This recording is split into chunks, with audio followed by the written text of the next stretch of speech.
I'm Johnny Ashling, The Hood in the Woods, your neighborhood backwoods history and travel channel. You can find me on Facebook as The Real Hood in the Woods, and on Instagram as Abandoned in Appalachia. You'd like to help me out, help yourself out too. You get yourself the official copy of The Hood in the Woods book, Volume 1, Volume 2. Welcome to Coalwood, the home of the Rocket Boys. Coalwood was established by George Lafayette Carter. He was called the Empire Builder of Southwest Virginia. He was born in 1857 on his parents' small farm just outside Hillsville, Virginia. George was the oldest of 9 siblings. 5 of those siblings died before he reached the age of 20. During the Civil War, his dad served as a captain in the local militia. He was injured during the war, and both his legs had to be amputated. Life was hard for George, and he had the responsibility of taking care of his whole family. At 16, he began working as a clerk at Johnson's General Store in Hillsville. He made 50 cents a week. In 1877, George was hired as a bookkeeper by the Wythe Lead Mine Company in Austensville, Virginia. George worked his way up to management, but soon the plant needed improvements that the company couldn't finance, and he was told to sell the mine. Realizing the new buyers would need room to expand, he began buying up land around the mine. He found a buyer in the New Jersey Zinc Company, and they also bought his land holdings too, netting him a very nice profit. Then George was hired as the vice president of the Door Furnace in Pulaski.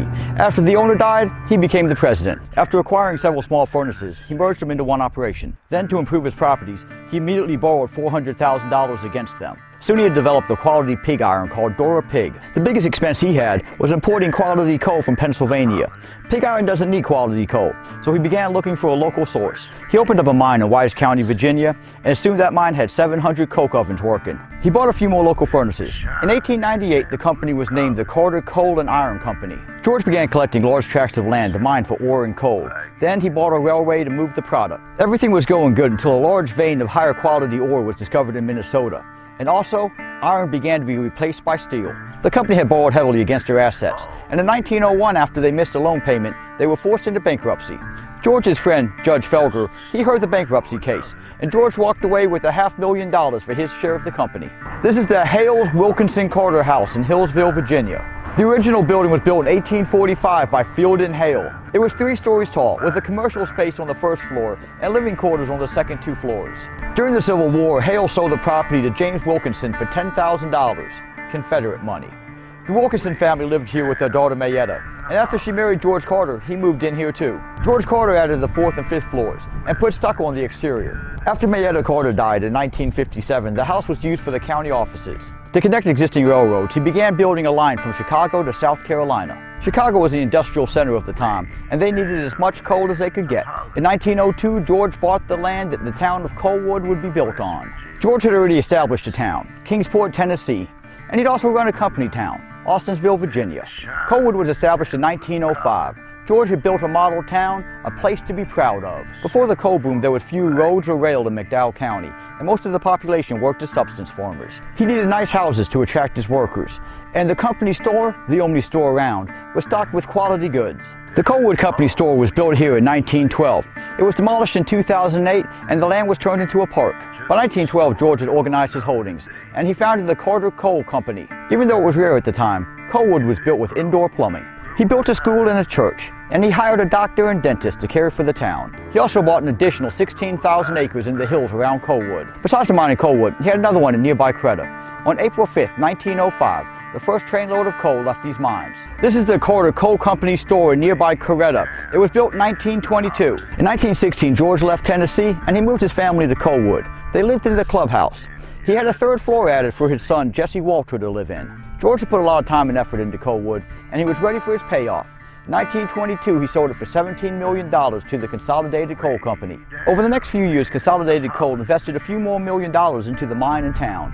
The company had 4 mines in the region, but the mines in Coalwood and Coretta were the top producers. 1933 was the roughest year in the Great Depression.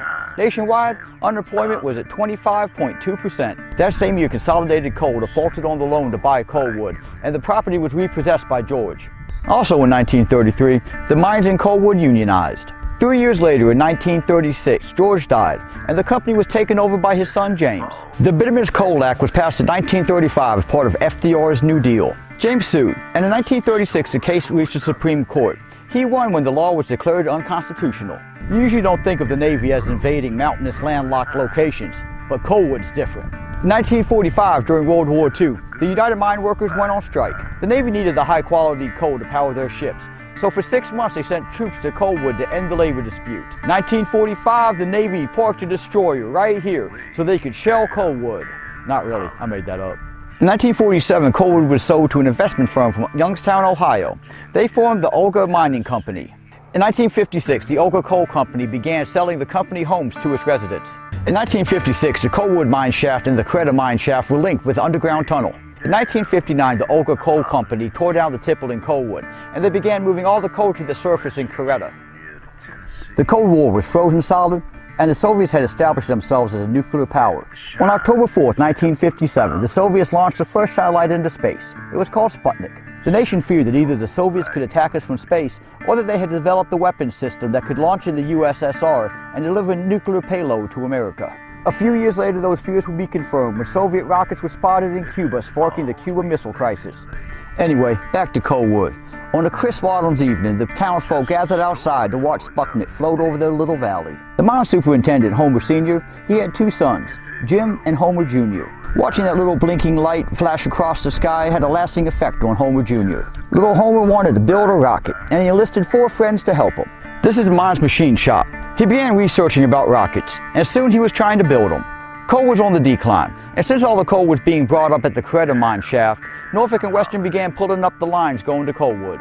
Homer and his friends also pulled up some track, and they used that material to build their rockets. The townspeople had been skeptical of the rockets at first, but soon the boys had the community's support. Workers at the mine's machine shop also helped the boys fabricate their designs. And to keep it 100% Appalachian, they used moonshine as part of the fuel mixture. The area that the boys found to test their rockets, they nicknamed it Cape Coalwood, a tip of the hat to Cape Canaveral, where the space launches in Florida happened. It was originally a dump site for slate, but now it's been reclaimed by nature. This is Big Creek Elementary, where Homer and his buddies went to elementary school. The Coalwood School was built in the 1920s, and it closed in 1986. Homer took his rocket to the county science fair, and he won. Next up was the National Science Fair. This was during the same time that JFK had taken his famous campaign trip through West Virginia, and as a result, many mines had gone on strike. Unfortunately for Homer, Coalwood was one of the mines that went on strike, but in a show of support, the company ordered the machine shop reopened, so Homer and his friends could continue fabricating the rocket. Not long after, Homer and that rocket got on a bus and they headed to Indianapolis. The rocket won gold and silver in the propulsion category. Homer and the boys called themselves the Big Creek Missile Agency. Big Creek, that's the name of the high school they attended. The other boys' names were Roy Lee Cook, Sherman Odell, and Quentin Wilson. They would all go on to live successful lives in their chosen field. After graduating high school in 1960, Homer came to the nearby Virginia Tech in Montgomery County, Virginia. He graduated with a bachelor's in industrial engineering.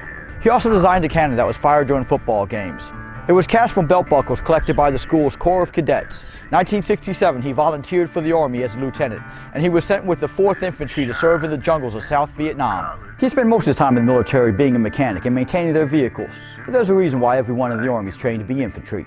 He fought in several skirmishes and small battles while he was stationed near the 173rd Airborne Division.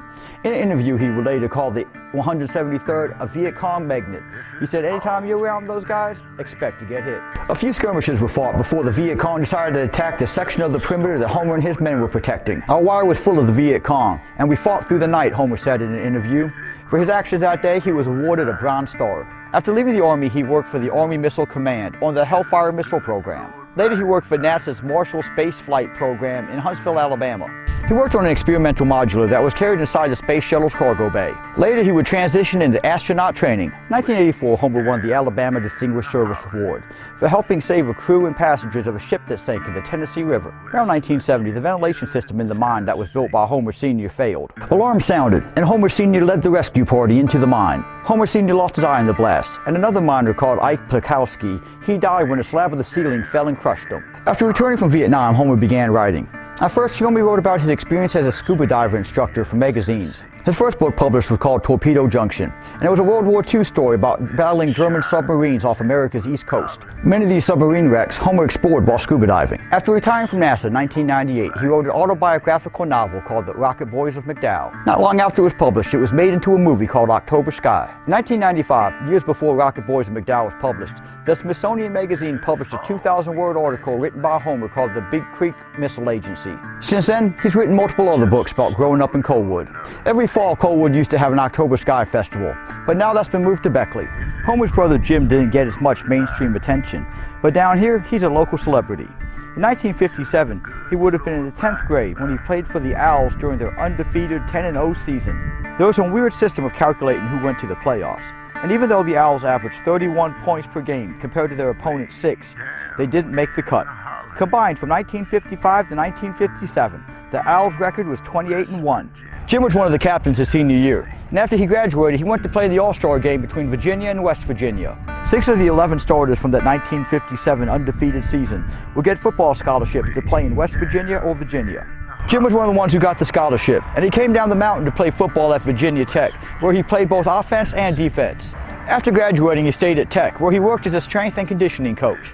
In 1966, Jim got the promotion of being the most important person in the town of Pulaski.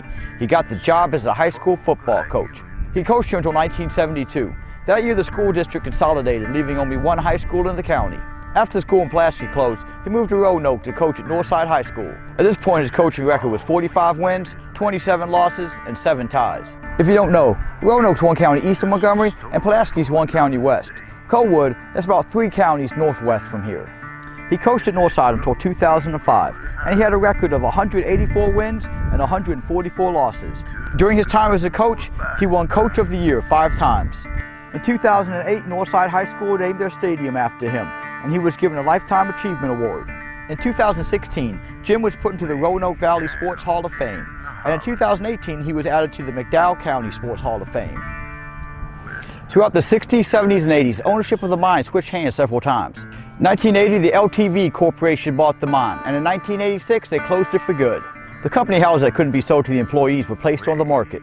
That same year, LTV filed for bankruptcy, and they closed or sold 30 steel mills. Their bankruptcy case lasted 7 years, and is one of the most longest and complicated bankruptcy cases in American history. Coalwood was one of the last company towns in existence. The town's population peaked at 2,000, but the last time it was counted separately, in 1990, they had 900 residents. That's my video. I hope you liked it. If you did like it, you need to hit the like button, hit the subscribe button. Don't be watching my stuff for free. If you'd like to check out some more of these videos, I'm going to have Jenkins Jones, West Virginia, Gary, West Virginia, Pocahontas, Virginia, and Austensville, Virginia.